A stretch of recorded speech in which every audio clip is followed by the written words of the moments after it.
Today we are going to discuss one of the most important social issues in modern history, equal pay between men and women. To do this, we will analyze the ideas of Barbara Castle, a key British politician who helped pass the Equal Pay Act of 1970.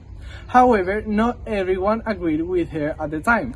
That is why today we have a short debate. On one side, a person who defends gender equality, and on the other, someone who questions it. Barbara Castle herself will respond to the arguments. I understand that equality sounds fair, but in real life, things are more complicated. For example, some people argue that men and women often choose different types of jobs, so salaries are naturally different. Others say that companies should be free to decide how much they pay their workers without government interference. Also, let's be realistic. Wasn't the Equal Pay Act too idealistic for its time? Many businesses were not prepared for such a big change. Those arguments were very common in my time, and I heard them every single day.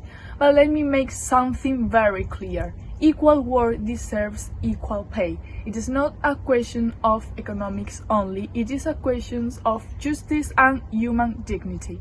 Women were doing exactly the same jobs as men, with the same responsibilities and the same effort. Yet they earn significantly less. That situation was simply unacceptable in a democratic society. Exactly. The Equal Pay Act was not about giving women advantages, but about eliminating unfair discrimination. Before the law, women could work full-time, support families, and still be paid less just because of their gender. That law was a turning point because it forced companies to reconsider their values and treat workers more fairly. But some people believe that women were less productive or that they would leave their jobs earlier to take care of their families. From a business perspective, employers thought paying women less was a practical decision.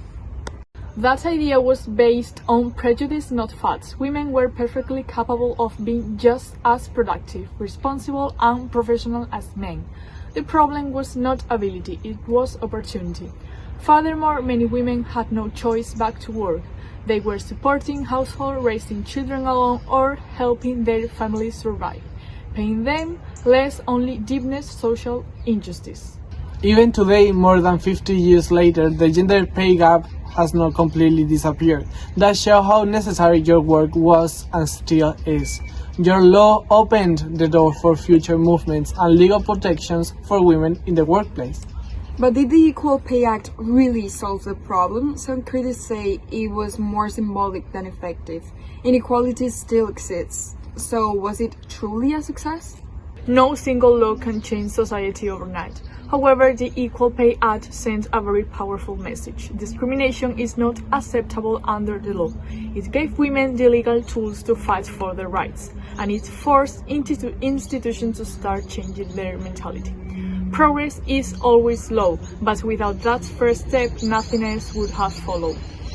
Barbara Castle did not only change laws, she changed mindsets. Her fight against inequality helped millions of women gain independence, dignity, and recognition.